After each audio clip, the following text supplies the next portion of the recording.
प्रणाम एक बार प्रणाम। मैं अपने यूट्यूब चैनल उपयुक्त ज्ञान एजुकेशनल चैनल पर आप सभी छात्रों का हार्दिक स्वागत करता हूं। जैसे आपको पता है, मैं कोई भी संस्था हो, रेलवे या गवर्नमेंट कोई बॉडी हो ना, या कोई जो आपका केंद्र का अंतर्गत जो संस्थान हो, उससे जुड़े हुए जो मुद्दे हैं उनको भी उठाता हूं या आपको समाधान देने का प्रयास करता हूं। तो आज हम जो है इस वीडियो में नोटिस स्पष्टीकरण है ना, जो आपको जारी होते हैं है ना, या आपको जारी करने होते हैं, तो सबसे पहले हम आपको बताना चाह रहे हैं कि जो इस पर नोटिस जो है वो आप कैसे अपने अधीनस्थ कर्मचारी को दे सकते हैं, या उसको मजबूर कर सकते हैं कि वो आप अपना उत्तर जो है वो लिखित में दे। क्योंकि आपको पता है, जैसे कि ये संस्था जो आपकी गवर्नमेंट बॉडी है, या फिर जो सरकारी संस्थान होते हैं, रेलवे या कुछ भी हो, वो मतलब पहले लिखित में चीज़ें प्रारंभ करना है, या एक प्रक्रिया है जिसके तहत आप गुजरेंगे, ताकि सामने वाले कर्मचारियों का आप हितों का नुकसान भी कर सकें और आप अपने आप को भी बचा सकें किसी भी मुद्दे में। चलिए हम शुरू करते हैं। तो सबसे पहले हम बात करते हैं नोटिस स्पष्टीकरण का। तो इसमें हम बात कर लेते हैं, आप किसी को लिखित में स्पष्टीकरण देने को बोलेंगे तो किस फॉर्मेट में आप उसको बोलेंगे। तो सबसे पहले हम बात करते हैं ना, ये आप देख सकते हो, ये लेटर का प्रारूप है ना। तो यहाँ पर जो है आपका, यहाँ पर आप नोटिस ऑब्लिक स्पष्टीकरण जो भी आप लिखना बोल सकते हैं। यहाँ पर रेलवे, विशेष तौर पर रेलवे या कोई प्राइवेट है, तो मैं रेलवे की बात करता हूँ। तो रेलवे में यहाँ मोनो रेलवे का लगा होता है, यहाँ उस संस्था का नाम होता है, विशेष तौर पर जोन है ना, और जोन किस जोन में है ना, किस मंडल में है, और कौन सा डिपार्टमेंट है उसमें, ये उसकी हेडिंग हो जाती है। तो इसी तरीके से अगर जो अन्य मध्य प्रदेश संस्थान है, तो उसमें भी मध्य प्रदेश जैसे नगर निगम पालिका कुछ भी होगी, तो उस संस्थान का नाम हो जाएगा ना, और किस मतलब वह जोन के अंतर्गत आती है, वह इस तरीके से उसमें भी सेम चीज़ होगी ना। यहाँ पर आपका जो पत्र क्रमांक है, मतलब एक विशेष यूनिक पत्र क्रमांक सब फॉलो करते हैं ना, जिस भी आप विभाग में होंगे उसका एक पत्र क्रमांक होगा, और उसमें आप लास्ट में स्पष्टीकरण लिख देंगे ना आपके में। जैसे आपका कुछ भी है, मान लीजिए आप अगर भंडार में है ना, तो कोई भी डिवीजन, तो आप आवलिक भंडार है ना, जो आपका कोड होगा 204, 206, 207 जो भी होगा, उसके बाद विविध, फिर उसमें स्पष्टीकरण आप उस पर लिख देंगे ना। फिर यहाँ पर जिस भी बंदे के नाम पर आपको स्पष्टीकरण जारी करना है, उस बंदे का नाम है ना, यहाँ पर उसका नाम रहेगा, है ना, उस ऑर्गेनाइजेशन का नाम रहेगा जहाँ पर वो कार्यरत है। तो लास्ट में जो है वो जिस मंडल या जोन के अंतर्गत कार्य हो रहेगा ना।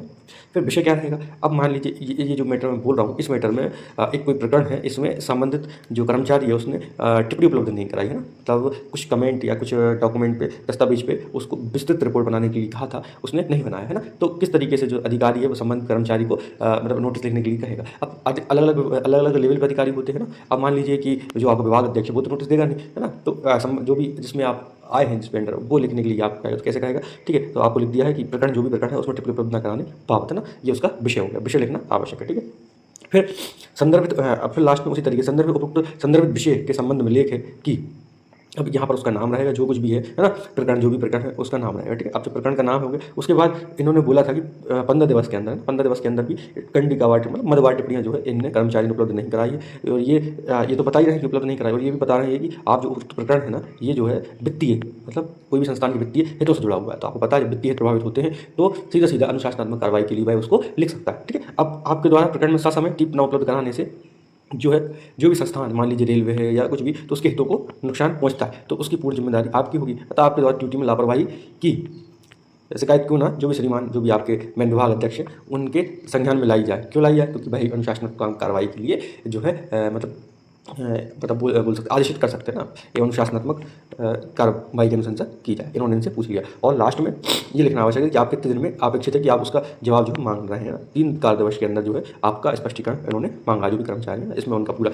जो कर्मचारी जारी कर रहा है उसके साइन रहना आवश्यक है, उसके पदनाम है ना, और जो भी संस्था से जुड़ा हुआ है। और लास्ट में जो है यहाँ पर उसने क्या किया है, प्रति करके एक चीज़ और कर दी है, जो संबंधित, मान लीजिए विभाग अध्यक्ष तो बहुत बड़ा अधिकारी होता है ना। अब बीच में जो कार्यालय में आपके, आप मुख्य कार्यालय अधीक्षक होंगे, या मान लीजिए मुख्य जो भी रहे आपका, जो पावर प्लानिंग जो उसको मतलब गाइड करता है, उसको भी उन्होंने सूचना लिख दिया कि भैया मैंने ये लिखित रूप में इनसे स्पष्टीकरण मांगा है ना। और ये आपको क्यों लिखा उन्होंने, कि सीधे विभाग अध्यक्ष को तो ये उनको अनुसरण नहीं कराएंगे, लेकिन साथ में जो संबंधित जो भी उनके विभाग अध्यक्ष के नीचे चेन है, उसको उन्होंने मतलब सूचना कर दी है कि भैया ये कारण है, और इनसे हमने 3 दिवस में इनका स्पष्टीकरण मांगा। तो चलिए, अब ये आपने देखा कि किस तरीके से आप स्पष्टीकरण मांग सकते हैं। अब बात करते हैं हम कि इस जो बंदे ने जवाब दिया है, वह किस तरीके से जवाब दिया है। क्या ये स्पष्टीकरण आपको देखने में लग रहा है कि उचित है ना। अब हम बात करते हैं उसके जवाब का, तो देखते हैं। अब हम यहाँ बात कर लेते हैं, जो कर्मचारी हैं, संबंधित कर्मचारी, उनने इनके स्पष्टीकरण का जवाब किस तरीके से दिया है। तो ये सेम फॉर्मेट है ना, आपने देख, उधर भी सेम फॉर्मेट था, यहाँ भी जो है मैं सेम फॉर्मेट है। यहाँ ऊपर संस्थान का नाम है ना, किस मतलब रेलवे है, क्या है, ये सब पूरा उनका फॉर्मेट है। मेन रूप से ये जो लिखा जाता है, इस तरीके से लिखा जाता है कि लगे कि ये जो है एक मतलब निकाय, जो भी गवर्नमेंट या जो भी है ऑर्गेनाइजेशन, उसका एक पथ है, या मतलब सामने वाले को देख के लगे कि ये इस संस्थान से जुड़ा हुआ है। तो इसने जिन भी कर्मचारी ने इनको नोटिस दिया, सॉरी जिन अधिकारी ने, तो यहाँ पे उनका नाम लिख दिया है ना। इधर भी इन्होंने पत्र क्रमांक लिखा है, ठीक है। सेम फॉर्मेट है, यहाँ पर पत्र क्रमांक रहेगा, यहाँ दिनांक रहेगी, ये संबंधित अधिकारी जो इन्होंने नोटिस दिया था उसका नाम रहेगा यहाँ पर, है ना, संस्था का नाम और भाई किस मंडल या जोन में है ना भाई। अब यहाँ पर विषय और ये संदर्भ रहेगा। विषय में इन्होंने बताया है कि जो इनके द्वारा कंडी कार्ड टिप्पणी उपलब्ध नहीं कराई उसके संबंध में है। अब संदर्भ में इन्होंने आपका करके ये जो पत्र क्रमांक इन्होंने इनको दिया था उस पत्र क्रमांक को दिनांक को लिख दिया है। ये इस बीच में इन्होंने स्पेस लगाया ताकि इनका जो स्पष्टीकरण है प्रभावशाली दिख सके, ठीक है।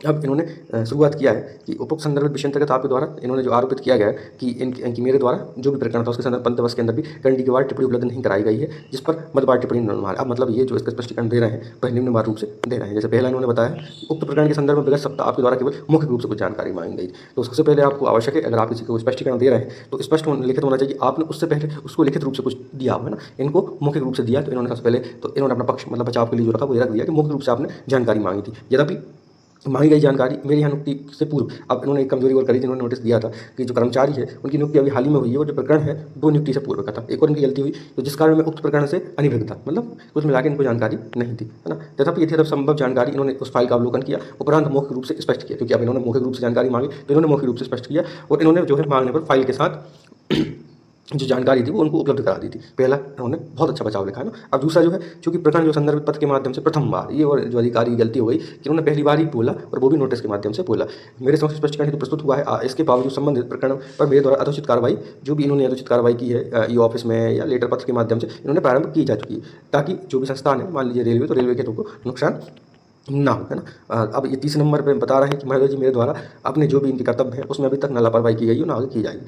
तो और लास्ट में उन्होंने लिख दिया संदर्भ में स्पष्ट सदा प्रेषित है। यहाँ पर ये जो है आपका इनका नाम रहेगा कर्मचारी का, है ना। यहाँ ऊपर अधिकारी का, क्योंकि ये जवाब दे रहे थे तो अधिकारी को जवाब दे रहे थे, और ये नीचे कर्मचारी का नाम है। और इन्होंने भी ये किया सेम, इन्होंने भी प्रति जो भी विभाग के नीचे वाली चेन के प्रमुख थे उनको प्रति लिख दिया कि भैया जो 3 दिवस का टाइम पीरियड था मैंने उसमें जवाब दे दिया। तो आपको ये समझ में आया होगा कि आप नोटिस जो है वो किस तरीके से दे सकते हैं और आपको नोटिस में क्या गलती नहीं करनी, और जो संबंधित अधिकारी हैं वो देखें कि नोटिस में आप पहले लिखित रूप में आप जो आप जिस तरह में नोटिस दे रहे हैं, आपको मतलब कुछ भी काम संस्थान में लिखित रूप से करना है, ताकि सामने वाला उस पर क्या भी दबाव बने हैं उसके ऊपर, है ना। और जो कर्मचारी हैं वो देखें कि आप जब स्पष्टीकरण बनाएं तो पूरी तरीके को अच्छे से पढ़ लें, फिर एक बिंदु पर उसका स्पष्टीकरण बनाएं। चलिए मिलते हैं नेक्स्ट वीडियो में। उम्मीद है आपको पसंद आया होगा। यदि आप संबंधित कुछ और भी नोटिस या स्पष्टीकरण या कोई चार्जशीट के जवाब चाहते हैं तो आप कमेंट करें, मैं उस पर अवश्य वीडियो बनाऊंगा। तो मिलते हैं नेक्स्ट वीडियो में, तब तक के लिए जय हिंद।